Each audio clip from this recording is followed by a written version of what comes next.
Bienvenue sur Terre de Mission, l'émission religieuse de TV Liberté, en ce dimanche 25 août, qui est surtout la fête de Saint-Louis. 3 séquences. Tout d'abord, nous recevrons Marc Fromager à propos de son livre « Ukraine, Gaza et autres tracas, les chrétiens d'Orient dans le nouveau grand jeu ». Ensuite, Philippe de la Briole, un des responsables de l'association Péliturgique, viendra nous donner le programme du colloque qui aura lieu le 12 octobre prochain à Paris sur le thème « Synode et tradition face à la crise des élites dans l'Église ». Et enfin, vient d'être édité par Sage un DVD tout à fait passionnant, Le prêtre du rosaire, qui est une biographie du père Patrick Peyton. Et c'est Louis Ponsignon de Sage Distribution qui viendra nous présenter ce DVD.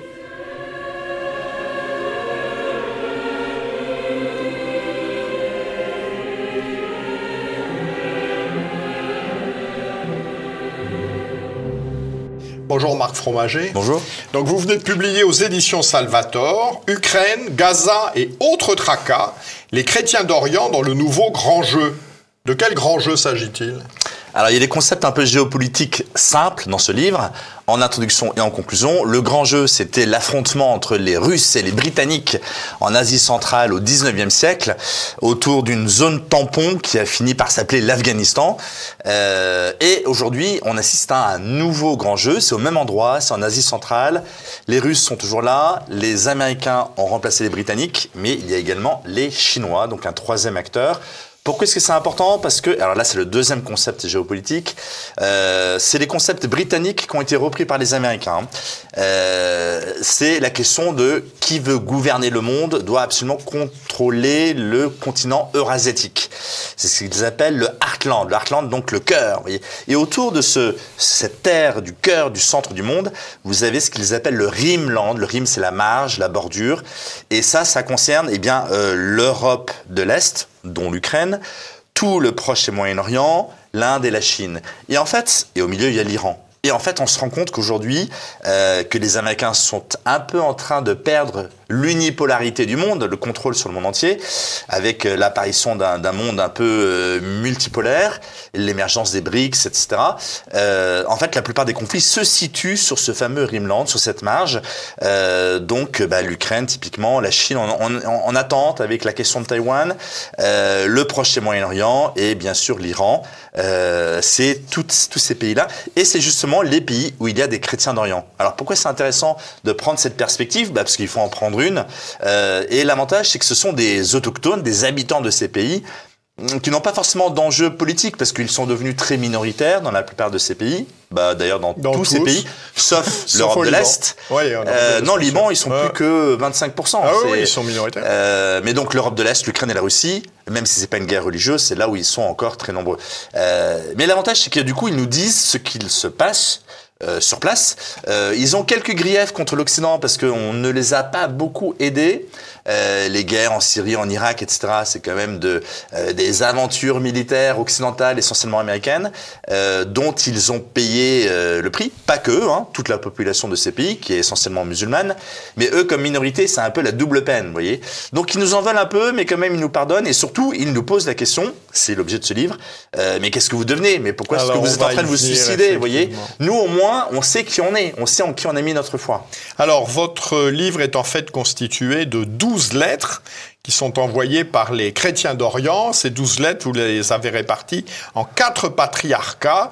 Alors, à quoi correspondent ces patriarcats ? Quelles en sont les origines et la situation ? Donc, les 4 patriarcats, Jérusalem, Antioche, Alexandrie, Constantinople. En fait, c'est l'histoire de l'Église. Donc, l'histoire de l'Église liée au Christ, évidemment, qui est né à Bethléem, qui est ensuite parti un petit peu en Égypte, mais quand même, qui a passé le restant de sa vie dans ce qu'on appelle la Terre Sainte. Aujourd'hui, Israël, Palestine. Et à partir de là, les apôtres vont partir dans toutes les directions, au nord, au sud, à l'est, à l'ouest.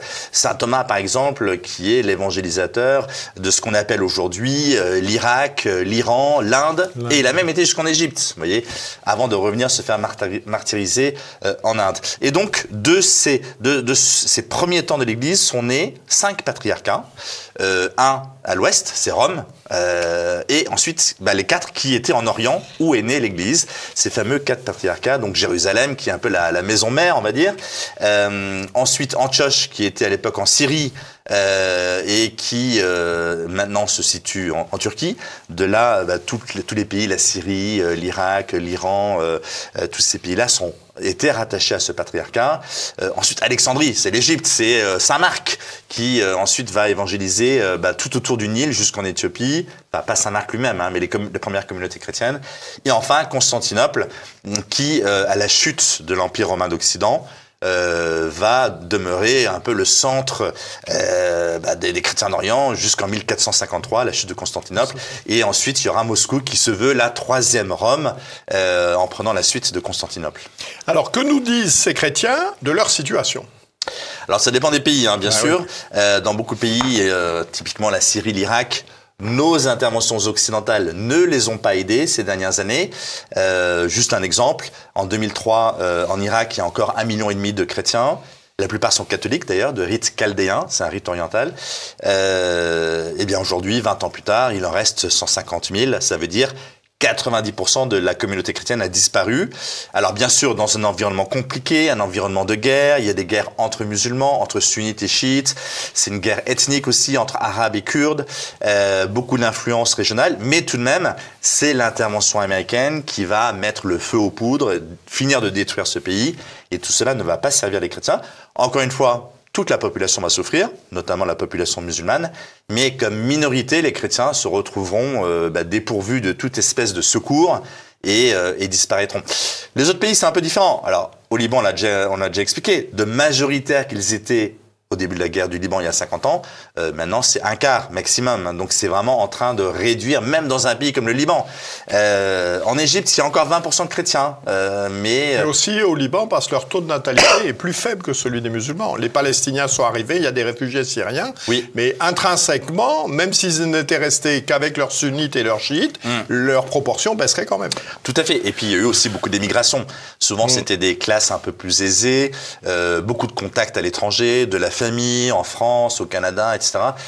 Donc la plus grande facilité peut-être à émigrer face au chaos qui était au Liban. Je ne dis pas que c'est une bonne chose, mais effectivement, vous avez raison. Alors, comment on explique ça? Essentiellement lié à l'éducation des enfants. Les chrétiens veulent que leurs enfants soient bien éduqués dans des écoles qui sont chères. Et donc, eh bien, ils ont 1, 2, 3, ça commence à être beaucoup d'enfants, alors que typiquement les musulmans sont moins regardants, enfin au Liban je parle, et notamment les chiites, qui eux pour le coup ont des enfants en pagaille et ont des allocations, des aides pour avoir des enfants, ce qui n'est pas le cas des chrétiens et ce qui rend la course démographique, si on peut dire, plus compliquée pour les chrétiens. Alors, ces chrétiens d'Orient qui nous écrivent, c'est le plan de chacune de ces lettres, de ces épîtres. Au début, ils parlent d'eux, et après, ils parlent de nous. Oui. Que nous disent-ils de nous ? Ils nous disent de nous réveiller, vous voyez, parce que nous, on va pas bien. Et alors, toute la première partie de ce livre, c'est... alors, quand je parle de tracas, enfin, évidemment, c'est tout à fait déplacé de dire que ce qui se passe en Ukraine et à Gaza, ce sont des tracas. Oui, ce sont des guerres horribles, avec des centaines de milliers de gens qui meurent, notamment en Ukraine. Mais c'était pour faire la rime, tout d'abord, et puis pour donner un peu une espèce de légèreté qui allait bien avec le grand jeu que j'évoquais en sous-titre. Mais toute la première partie du livre, c'est sur l'Occident qui ne va pas bien. Et j'explique pourquoi, économiquement, politiquement, sur un plan civilisationnel, un effondrement avec le wokisme, le transgendrisme. Et puis, pour revenir sur le plan économique, cette guerre en Ukraine, parce que c'est quand même le sujet du livre, pour moi, c'est une guerre américaine contre la Russie et contre l'Europe. Et c'est ça qu'on oublie. Qu'est-ce que nous avons à gagner aux sanctions contre les Russes dans l'état actuel? L'explosion du Nord Stream, évidemment par les Américains, pourquoi les Russes auraient détruit leur propre gazoduc, ça n'a pas de sens, fait que l'énergie en Europe est extrêmement chère, du coup ça fait de l'inflation, et puis ça accélère la désindustrialisation de l'Europe, du coup on est obligé d'acheter du gaz de schiste qui n'est pas du tout écologique et qui est très cher aux Américains. En fait, pour les Américains, cette guerre en Ukraine, c'est tout bénéfice. C'est le complexe militaro-industriel, ils vendent des armes, armes. En échange, cession d'actifs ukrainiens, notamment des terres agricoles, des terres très riches en minerais également, que les compagnies américaines récupèrent. Et puis, ils récupèrent toute cette industrie européenne qui se retrouve dépourvue, faute d'accès à une énergie bon marché. Donc, nous, on a tout à perdre dans cette guerre. Et on voit difficilement pourquoi on continue à vouloir absolument soutenir l'Ukraine. Alors, c'est pas dire tant pis, laissons les Russes faire ce qu'ils veulent. Non, il faut arrêter cette guerre tout d'abord, parce qu'il y a quand même des milliers de morts chaque jour qui continuent. Mais visiblement, on ne veut pas. Regardez Viktor Orban, qui assure pendant 6 mois la présidence du Conseil de l'Union européenne. Qu'est-ce qu'il fait les premiers jours, il va à Kiev, il va à Moscou, il va à Pékin, il va à Washington. Il rencontre tout le monde et il est là comme artisan de paix. Y parviendra-t-il ou pas? On ne sait pas. En tout cas, on devrait l'encourager. Ah ben non, l'Union européenne et Van der Leyen le critiquent horriblement et il semblerait qu'il ne finira sans doute pas ces 6 mois parce que ce qu'il fait est franchement trop horrible. Que fait-il? Il cherche la paix. Ce qui n'est visiblement pas le programme de l'Union européenne et sans doute derrière ce qui n'est visiblement pas le souhait des États-Unis qui apparemment veulent que cette guerre continue. Les guerres modernes, si vous voulez, ce sont des guerres d'ingérence et elles ne doivent pas se terminer. L'idée, ce n'est pas de gagner, c'est qu'elles durent. Parce que pendant ce temps, le business, vous faites des bonnes affaires à tous les niveaux et donc il faut pas que l'autre soit mis à terre trop rapidement parce que sinon c'est la fin des bonnes affaires. Ce sont des guerres qui sont prévues pour durer indéfiniment. C'est ce qu'on voit au Proche-Orient, par exemple, ou ailleurs. Regardez l'Irak. L'Irak, on a commencé à s'en occuper en 90. On est en 2024, ça fait 34 ans. Eh bien, c'est toujours pas réglé. Vous voyez. Et encore, le pays avait déjà vécu 8 ans de guerre contre l'Iran. Il y a eu la guerre. Donc en fait, ça fait plus de 40 ans que ce pays est en guerre. Et en fait, c'est l'objectif, de transformer des États qui étaient relativement puissants. L'Irak et la Syrie étaient des pays riches. Alors, pas forcément démocratiques, etc. Je ne dis pas que c'était des modèles. Mais la population vivait en paix et avec un niveau de vie correct. Ouais. En Irak, par exemple, vous avez un niveau d'éducation très élevé. Il y avait beaucoup d'avocats, de médecins, etc. Il y a quoi aujourd'hui? Il n'y a plus rien. Donc, en fait, on a transformé ces États dans des États faillis dont on voit difficilement comment ils se remettront un jour. Et donc, en fait, le reste du monde commence à s'apercevoir de ça.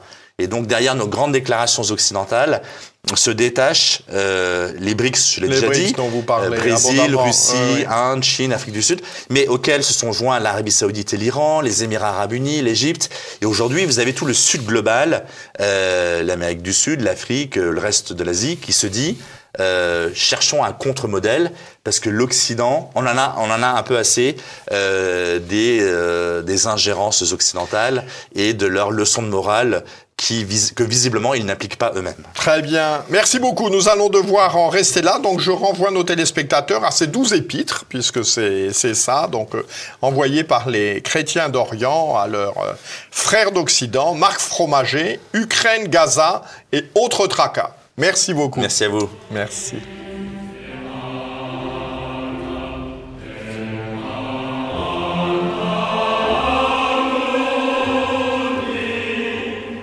Bonjour Philippe de la Briole. Donc vous êtes un des animateurs du site Oremus Paix Liturgique et votre association contribue à un synode organisé le 12 octobre prochain. Synode et tradition face à la crise des élites dans l'Église. Alors pourquoi avoir relié ce 3e colloque, originellement lié à l'application du motu proprio Traditionis Custodes, à la question de la synodalité ?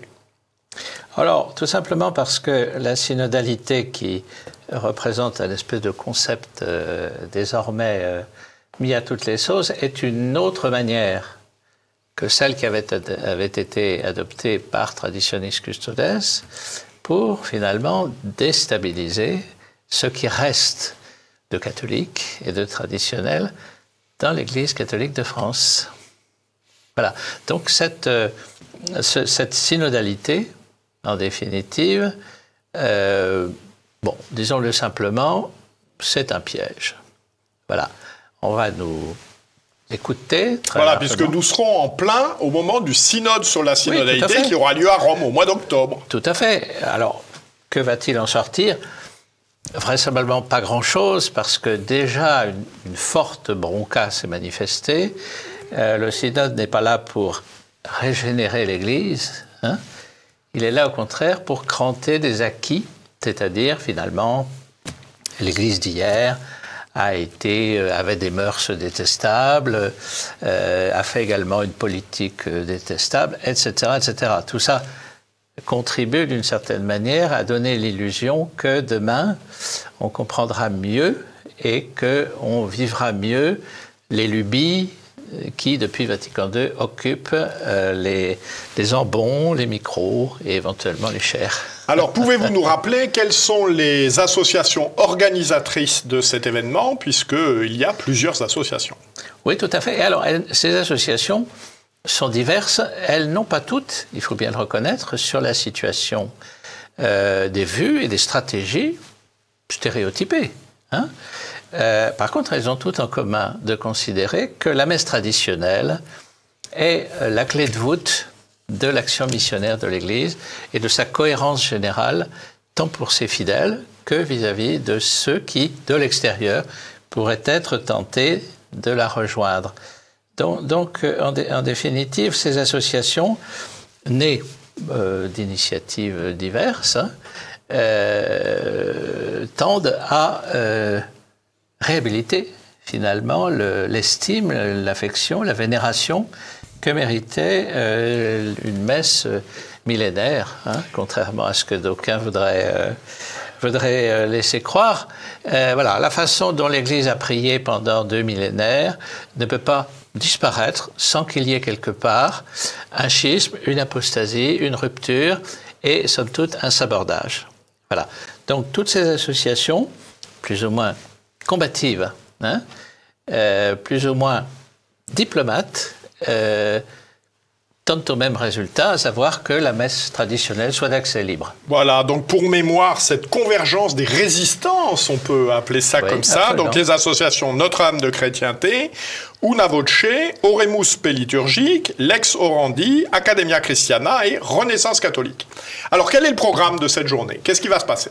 Alors, d'abord, cette journée est organisée, la 3e du genre, d'abord par le succès, l'effet du succès des 2 précédentes. Hein, c'est-à-dire que ce principe de rassembler, en définitive, autour d'une certaine recherche partagée de la compréhension de ce qui se passe, finalement, dans l'Église, et notamment de cette récusation de la messe traditionnelle, considérée par certains comme un l'oriflamme d'une pensée réactionnaire, ou par d'autres, tout simplement, comme une sorte de vieillerie, hein, eh bien, ce genre de rencontre permet de sortir déjà d'une certaine forme de marginalité, hein, ne pas être seul à penser comme on pense, sinon une certaine forme de souffrance s'installe.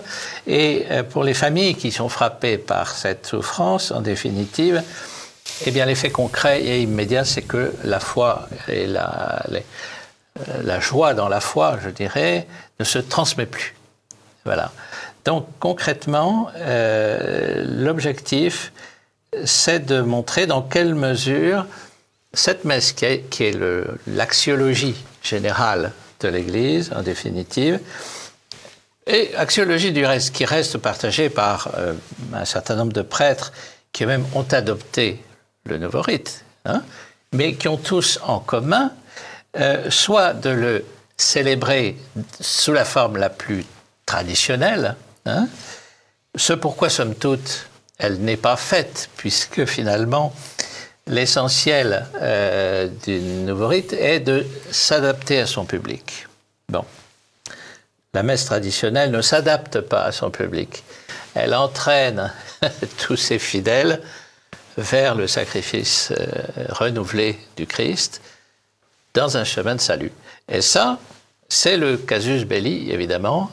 J'ai parlé tout à l'heure éventuellement de différences stratégiques. Les associations dont vous avez rappelé tout à l'heure l'intitulé ont tout en commun cette conviction profonde. Tout ce qui est dans la messe de Saint Pie V, la messe traditionnelle, est précieux et elle ne se laisse pas émonder sans perdre finalement de son impact et de son effet de sainteté, puisque c'est même ça l'objectif. Alors, venons-en au programme. Pouvez-vous nous donner quelques éléments du programme? Alors, il y a quelques figures, finalement, bien connues de ce combat, notamment, donc, qui vont essayer d'apporter une certaine lecture. Hein, donc, on les cite. Ben oui, hein, voilà. De quoi il traite? Bon, Richard de Sèze traite de la synodalité à géométrie variable. Le père, l'abbé... Pedro Gubitoso. Pedro Gubitoso, pardon. Donc, un prêtre du Bon Pasteur, hein, qui va parler d'une synodalité authentique, ce qu'elle pourrait être, hein, car le terme de synodalité fait partie de la tradition de l'Église. La synodalité au quotidien, c'est Philippe Maxence qui va s'en charger. Qui animera une table ronde avec des prêtres diocésains. Table ronde, donc où les uns et les autres pourront s'exprimer plus facilement que sur une estrade, où tout le monde ne peut pas évidemment grimper. Ensuite, un certain Jean-Pierre Maugendre nous parlera d'une contribution synodale, hein, qui pourrait éventuellement dissonner, mais enfin qui sera offerte à l'approbation. Hein.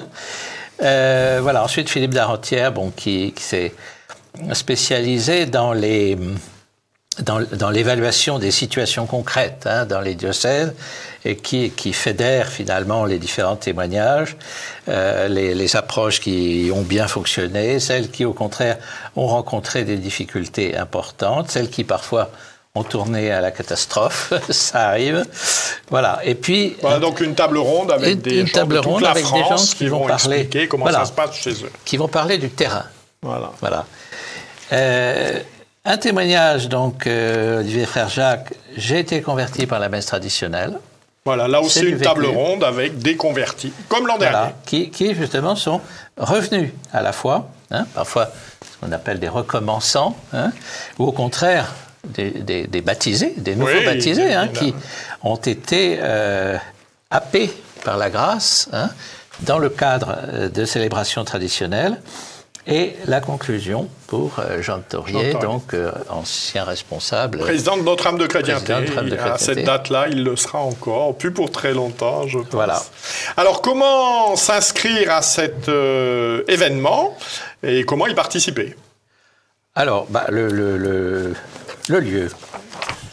Espace Saint-Martin, 199 bis rue Saint-Martin. C'est le 3e arrondissement de Paris, métro Bonne Nouvelle. Voilà. Pour s'y inscrire, eh bien, je pense que... On peut aller sur le site de Renaissance catholique. Voilà. .fr. Ça facilite toujours l'organisation que les gens s'inscrivent avant. Bien entendu. Bien entendu. Même si, probablement, les derniers, à défaut d'être les premiers, seront accueillis quand même. Bien sûr.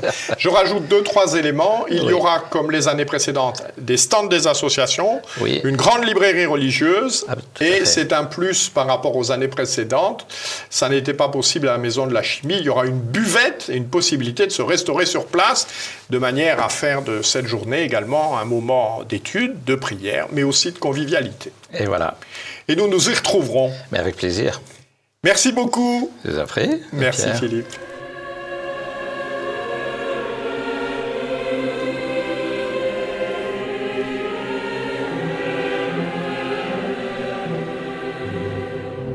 Bonjour Louis Ponsignon. Bonsoir Jean-Pierre. Donc vous travaillez à Sage Productions et vous venez nous présenter un film qui vient de sortir en DVD, qui m'a vraiment beaucoup intéressé, Le Prêtre du Rosaire, qui est en fait une biographie du père Patrick Peyton. Exactement. Alors c'est qui ce brave homme? Eh bien c'est un homme avec un destin incroyable, puisqu'il est parti en croisade pour prêcher la prière, pas n'importe quelle prière, la prière en famille et la prière du rosaire. Donc ça c'est pour résumer en une phrase. Maintenant, je peux vous raconter en quelques mots son histoire. Alors, c'est quelle époque, quel pays, voilà. Donc, il est né en 1909, en Irlande, au nord-ouest, d'une famille de cultivateurs pauvres. Il est le 6e d'une famille de 9. Et il a pour habitude, avec sa famille, de prier tous les soirs le chapelet, le rosaire, en famille. Et qui est-ce qui mène la prière? C'est le père de famille, et pas la maman. C'est important de le noter, vous verrez pourquoi après. Il grandit... Voilà, comme tous les enfants, il est un peu turbulent, lui, il est assez têtu, il travaille pas trop. Un Irlandais, quoi. Voilà. Il fait pas d'études secondaires, mais il veut devenir prêtre. Simplement, comme il n'a pas fait ses études secondaires, il peut pas rentrer au séminaire. Il va enchaîner les petits boulots, un peu oublier sa vocation, et puis un jour, il va partir en Amérique pour vivre le rêve américain. À cette époque, il y avait beaucoup d'Irlandais qui partaient tenter l'aventure. Et donc, avec son frère, il part en Pennsylvanie, dans une petite ville, pour trouver un travail. Il rêvait d'être millionnaire. Et puis, finalement, il sera concierge dans une cathédrale. Et à ce moment-là, son rêve de devenir prêtre va revenir de manière intense dans sa vie. Il va faire son séminaire, finalement. Là, il va lui arriver quelque chose d'incroyable. Il va devenir prêtre, peut-être qu'on en reparlera de cette chose incroyable. Il va devenir prêtre et il va consacrer sa vie à prêcher la prière en famille, la prière du rosaire, d'abord aux États-Unis, mais son succès sera tellement grand qu'il va ensuite avoir une couverture internationale. Et en fait, son objectif, ce sera de faire prier 10 millions de familles ensemble pour la paix dans le monde. Parce qu'on est quand même dans une époque, dans les années 40-50, et puis ensuite pendant la guerre froide, où c'était un peu tendu, on va dire. Alors, quel est son mode d'action et quels sont les résultats de ses actions? C'est un mode d'action très à l'américaine, on va dire. Donc c'est un homme à la fois simple et timide dans la vie privée, mais lorsqu'il se retrouve sur scène, c'est un showman. Pas parce qu'il fait des gestes incroyables, mais parce qu'il a une voix vibrante de passion qui vous rejoint au cœur et aux tripes comme pas deux. Donc ça, c'est un premier point. Le deuxième point, c'est que c'est quelqu'un qui n'y connaît rien en communication, en marketing, mais qui apprend sur le tas, parce qu'il est très filou, très malin. Et surtout, il a un culot énorme. Qu'est-ce qu'il va faire? Il va prendre son téléphone, appeler les grandes stars d'Hollywood, les Pierre Ninet, les gens du jardin d'aujourd'hui. Il va les appeler, il va leur dire « J'ai besoin de vous pour que vous m'aidiez à convaincre le grand public, les Américains, de prier en famille, de prier le rosaire. » Et en fait, il va commencer en se lançant avec une petite radio dans sa petite ville de Pennsylvanie. Puis ensuite, il va être invité à des radios new-yorkaises. Et en fait, c'est tous les grands acteurs de l'époque, peut-être que vous les connaissez, les Bing Crosby, les James Dean, même Ronald Reagan, donc les grandes stars. Oui, je connais, les autres aussi. Les grandes stars, moi je les connais pas très bien, mais je crois qu'elles sont connues. Et en fait, il s'est dit, il faut que j'arrive à toucher les foules. Donc il me faut du mass média, de la radio, la télévision, il me faut des stars et il me faut des rassemblements, un peu des shows à l'américaine, donc il remplissait des stades entiers avec des milliers de personnes qui venaient le voir prier. Ils venaient le voir prier, ils venaient l'écouter parler de l'importance de la prière. Donc c'est assez unique comme parcours. C'est un Billy Graham catholique. Exactement, on peut tout à fait dire ça. Bien joué. Alors, il existe dans sa vie des guérisons miraculeuses. La sienne d'abord, et puis des personnes aussi qu'il a rencontrées qui, par son intercession, semblent avoir été guéries. Exactement. Qu'en est-il et quelle est un peu sa situation canonique en termes d'éventuelle béatification, canonisation, reconnaissance de miracles, etc. Très bien. Alors, lui, comme je vous disais tout à l'heure, il lui arrivait quelque chose d'extraordinaire pendant son séminaire. Pourquoi? Parce que à quelques jours en fait, de son ordination sacerdotale, il tombe très grièvement malade, il commence à cracher du sang, c'est la tuberculose. Il va rester 1 an alité. Donc pour un homme aussi actif que celui-là, 1 an alité, je pense que c'était déjà un calvaire en soi. Et en fait, il va tomber en dépression jusqu'au jour où un prêtre va venir le voir et lui dire « Tu sais, la Vierge Marie, si tu lui donnes 50%, elle te donne que 50%. Mais si tu lui donnes 100%, alors elle te donnera tout. » C'est très américain comme façon de parler, mais ça veut dire que la foi aussi, elle se jauge à l'aune de notre flamme, notre engagement. Et en fait, il va faire cette prière à la Vierge Marie que je vais vous lire. Et quelques jours plus tard, la tuberculose aura disparu. Permettez-moi, si vous voulez bien, que je vous lise quand même cette prière, toute simple. Mais il disait donc dans son lit, à quelques jours d'une opération critique, « Marie, je crois que tu es en vie, que tu as des yeux qui me sourient, que tu as des yeux qui laissent couler des larmes. Marie, depuis que j'ai l'âge de parler, j'ai toujours dit que ton fils était mon Seigneur, je t'ai toujours aimé. Maintenant, je suis en détresse. J'ai besoin de toi, Marie, je veux devenir un prêtre. Délivre-moi de ce corps infirme et malade. » Il va vivre une guérison miraculeuse et ensuite, toute sa vie, il proclamera du coup l'importance de la prière à Marie. Et il disait d'ailleurs, partout où Marie est, le Christ est. Voilà, donc c'était un petit peu sa raison d'être. Grâce à cette guérison miraculeuse. Après, il y en a eu d'autres. Donc, dans le film que vous regarderez peut-être, il y a à un moment une famille qui va témoigner, la famille Leonard. Donc, c'est tous les descendants d'un père de famille qui était tombé d'un immeuble. Je ne vous raconte pas toute l'histoire, mais en gros, qui va être sauvé grâce à Père Patrick Peyton. Et tous ses descendants vont témoigner face caméra pour expliquer à quel point ils lui doivent la guérison et la survie de leur famille. Alors aujourd'hui, pour répondre aussi à la question de la béatification, en fait, le pape François, en 2017, l'a nommé vénérable, l'a estimé vénérable en vertu de, justement, de ses vertus. Et aujourd'hui, il y a un procès de béatification qui est en cours, donc affaire à suivre, j'ai envie de dire. En tout cas, je remarque que le public français ne le connaît assez peu, le père Patrick Peyton, mais en Irlande et aux États-Unis, il est connu, il est quand même assez connu, hein. Faut dire ce qu'il y a. Alors, le slogan qui revient à plusieurs reprises, puisque vous avez parlé de la prière en famille avec son père, le slogan qu'il employait, « La famille qui prie ensemble reste ensemble ». Quelle est l'actualité de ce message, d'une part, et d'autre part, quelle est la suite des actions du père Peyton aujourd'hui? Alors, il faisait partie d'une congrégation de la Sainte-Croix, bon, qui aujourd'hui existe encore, je crois, mais surtout... je pense qu'il a essayé de faire passer un message qui ensuite a été relayé par Jean-Paul II, qui est les familles catholiques prier ensemble. Et surtout, je crois que c'était aussi un message aux pères de famille pour qu'ils s'intéressent à ce sujet de la prière, qui parfois est plutôt porté par les mamans. Et alors, je veux juste vous lire un tout petit mot qu'il a dit lors de son dernier rassemblement du Rosaire, en 1985, à Manille. Le père Peyton a transmis ce message donc aux pères de famille. Écoutez bien. N'ayez pas peur de vous agenouiller aux côtés de votre épouse et de laisser ces enfants innocents entendre votre voix, tout comme j'ai entendu la voix de mon père prier à mes côtés quand j'étais petit. Ensuite, il enchaîne « Soyez le chef de votre famille et faites de ce petit foyer une petite église, un lieu où Jésus et Marie seront toujours honorés. » Voilà. Et il voulait en fait que les familles prient pour la paix et pour l'unité, d'ailleurs, quelle que soit leur religion. Donc il y avait aussi déjà une dimension assez œcuménique dans ses propos.